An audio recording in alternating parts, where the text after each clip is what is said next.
नमस्कार, आप देख रहे हैं लोक सेवा न्यूज। मैं हूं आपके साथ रजत त्रिपाठी। देश के पूर्व राष्ट्रपति प्रणब मुखर्जी का सोमवार शाम निधन हो गया।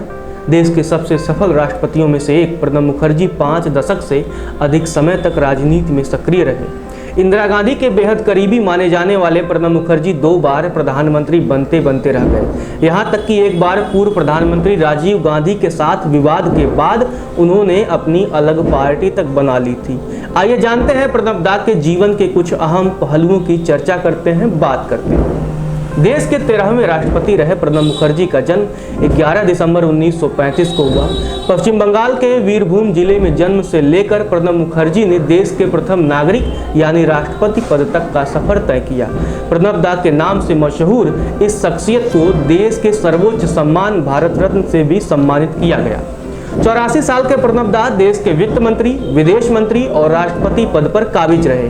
उनकी गिनती पढ़े लिखे और साफ छवि के नेताओं में होती रही। यही कारण रहा कि जिंदगी भर कांग्रेस पार्टी का नेता रहने के बावजूद उन्हें भारतीय जनता पार्टी की सरकार ने भारत रत्न से सम्मानित किया। प्रणब मुखर्जी के पिता किंकर मुखर्जी भी देश के स्वतंत्रता सेनानियों में शामिल रहे। प्रणब मुखर्जी ने सूरी विद्यासागर कॉलेज से पढ़ाई के बाद पॉलिटिकल साइंस और इतिहास में एमए किया। इसके अलावा उन्होंने एलएलबी की भी डिग्री हासिल की। इसके बाद वह पढ़ाने लगे। हालांकि उन्होंने कुछ समय बाद अपना करियर राजनीति चुना। पहले ही दौर में इंदिरा गांधी पर अपनी छाप छोड़ी, बैंकों के राष्ट्रीयकरण में अहम भूमिका निभाई। प्रणब मुखर्जी 1969 में इंदिरा गांधी की मदद से कांग्रेस के राज्यसभा सदस्य चुने गए।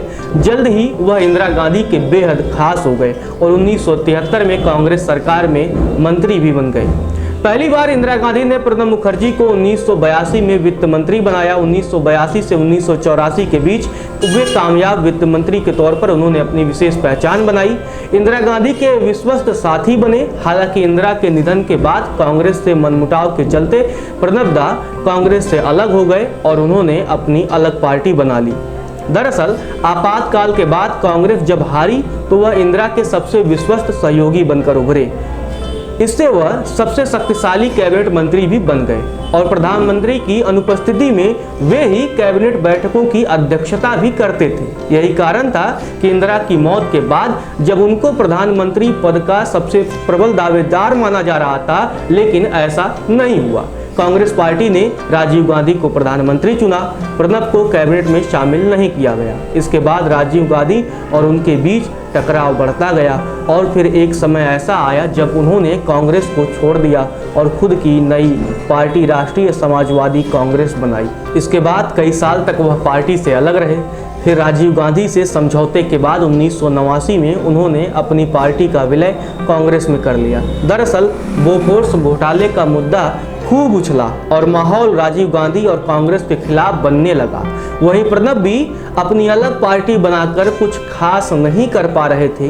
यही कारण था कि जब दोनों ने सुलह कर ली और उनकी पार्टी का कांग्रेस में विलय हो गया। बाद में जब कभी उनसे उनकी पार्टी के बारे में पूछा जाता तो वे मुस्कुरा कर कहते उनको उसका नाम भी याद नहीं है। इसके बाद पीवी नरसिम्हा राव की सरकार में साल 1991 में प्रणब मुखर्जी योजना आयोग के मुखिया बने। 1995 में राव ने प्रणब मुखर्जी को देश का विदेश मंत्री भी नियुक्त किया। राजीव गांधी की हत्या के बाद कांग्रेस के बुरे दिनों में प्रणब मुखर्जी सोनिया के भी करीबी हो गए और 1998 में सोनिया गांधी को अध्यक्ष बनवाने में उनका अहम योगदान रहा। 2004 के लोकसभा चुनाव में वह पहली बार लोकसभा के लिए चुने गए। विदेशी मूल के होने के आरोपों से घिरी सोनिया गांधी ने ऐलान कर दिया कि वह प्रधानमंत्री नहीं बनेंगी। इसके बाद उन्होंने मनमोहन सिंह को प्रधानमंत्री पद के लिए चुना। प्रणब मुखर्जी के हाथ से यह दूसरा मौका था जब वह प्रधानमंत्री नहीं बन सके, यानी एक और मौका उनके हाथ से निकल गया। 2012 में इस्तीफे से पहले मनमोहन सिंह की सरकार में उनकी हैसियत नंबर 2 के नेता की थी। 2012 में कांग्रेस ने उन्हें राष्ट्रपति चुनाव में उतारा और वह आसानी से पीए संगमा को चुनाव में हराकर देश के 13वें राष्ट्रपति बन गए। 2017 में प्रणब मुखर्जी ने बढ़ती उम्र और स्वास्थ्य कारणों का हवाला देकर राष्ट्रपति पद के लिए नामांकन नहीं भरा।